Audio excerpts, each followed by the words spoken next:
What's going on, guys? It's officially October, which for many of you means that it's spooky season.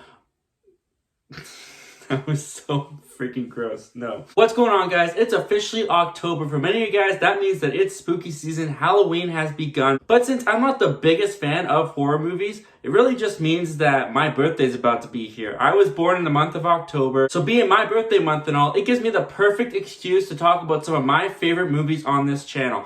These won't be very formal reviews, hence why I'm not sitting at the desk where I do more formal reviews. This is where I want to do like my spoiler kind of talks, and my more candid, more laid back talks with you guys, just a nice chill environment. So for the month of October, I'm going to be talking about my favorite movies that I have discovered over the course of my lifetime up until this point. So if you're looking for unbiased opinions on all these movies, rest assured it's going to be very biased. I love all of these movies that I'm talking about, hence why I'm not going to go too in-depth formally of the review. I'm just going to talk about what I love about these movies and what I have loved about these movies throughout my life. So without further ado, let's kick off this month talking about one of my absolute favorite movies, Jurassic Park. Yeah, how can you be a film fan and not like Jurassic Park? Jurassic Park is the magic of films in a bottle. It is one of the most transcendent movies I've ever experienced in my life. Steven Spielberg bringing these dinosaurs to life on the big screen.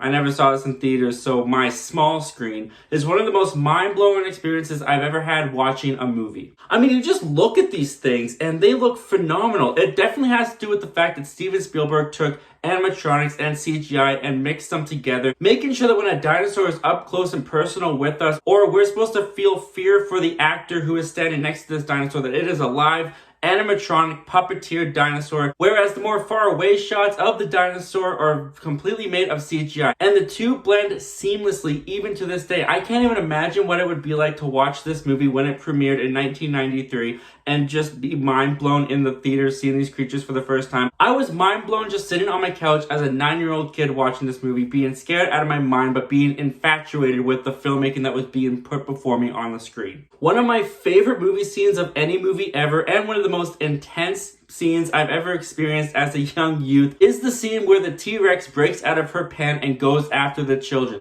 It is a masterclass of making a scene with tension in it. Everything about this scene is just masterfully put together. From the start of the scene with the T-Rex claw just on the wire, when you notice that the electricity is no longer there because the power has been shut down on the park, to it turning away from Alan and Ian Malcolm's car to go after the children who are shining a light, that eye dilating. What kid didn't freak out when that eye freaking dilates? The T-Rex crashing through the window to get the children holding the glass just above their heads, just a few inches of glass between the kids and the T-Rex, ending with the lawyer getting eaten off of a toilet.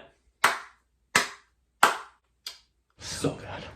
And I've always appreciated how Steven Spielberg dealt with the dinosaurs in this movie, because yes, to us, they are the monsters. They're huge. They should not be here. They are not meant to be alive anymore. And they're very scary. But the attention to detail that Steven Spielberg put on these creatures to make them feel like animals, even in their monstrous states, I really appreciate about Jurassic Park, especially this first film. Even something as subtle as the T-Rex cocking his head, almost like a dog with its curiosity right before it eats the lawyer, it just adds that special kind of personality that comes through on these dinosaurs that makes them feel more real than any animatronic could.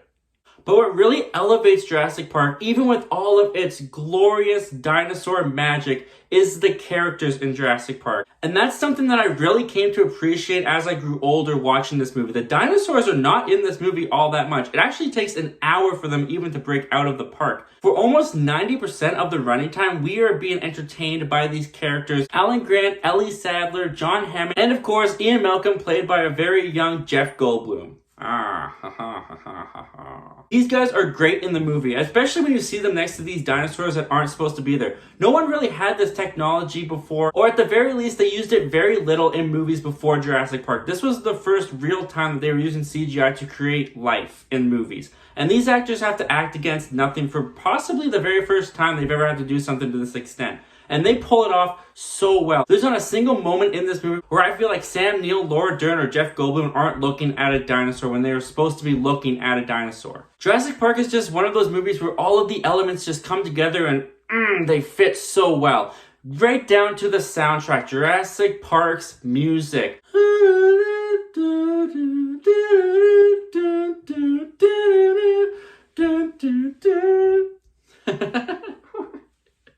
I love that soundtrack. The Jurassic Park theme is my favorite movie theme ever. I could listen to it over and over again. I have listened to it over and over again as I've driven through town. It's just one of those soundtracks, much like the Star Wars soundtrack by John Williams, that just sucks you right back into Jurassic Park, even if you're not watching the movie.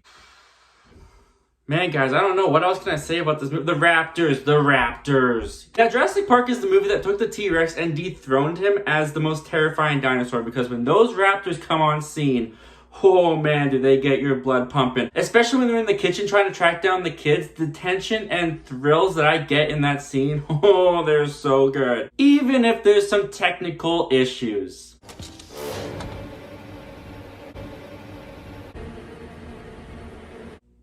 Try on seeing that next time you watch the movie. Guys, what can I say? I promised you gushing, and I feel like I've given you gushing. Jurassic Park is absolutely one of my favorite movies, and I think it's one of the most monumental movies that I've ever watched, because Jurassic Park has really given us a lot of entertainment that we love today. Jurassic Park is allegedly the first time George Lucas thought to himself, I can finally pull off the prequel trilogy that I want to do. And without those Star Wars prequels and George Lucas pushing the envelope with CGI, with special effects, and what they can do in a movie, I honestly believe that we would not have the MCU and all of the marvelous glory that they're pulling off at Marvel Studios. Not to mention countless other movies that would not have existed if Jurassic Park hadn't pushed the envelope first with what they could do with CGI creation. If you haven't seen Jurassic Park yet for some odd reason, I can't recommend Jurassic Park highly enough. I love it. It is one of my favorite movies, period.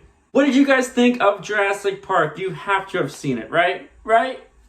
If you haven't, I highly recommend you check it out. But comment down below what you guys think of Jurassic Park. I'd love to hear all your thoughts and opinions. Guys, thank you so much for joining me for one of my favorite movies reviews that I'm pulling off this month. Join me again next week where I'll be talking about another one of my favorite movies all the way through to the end of October. I might throw in a horror movie in there. We'll see what happens.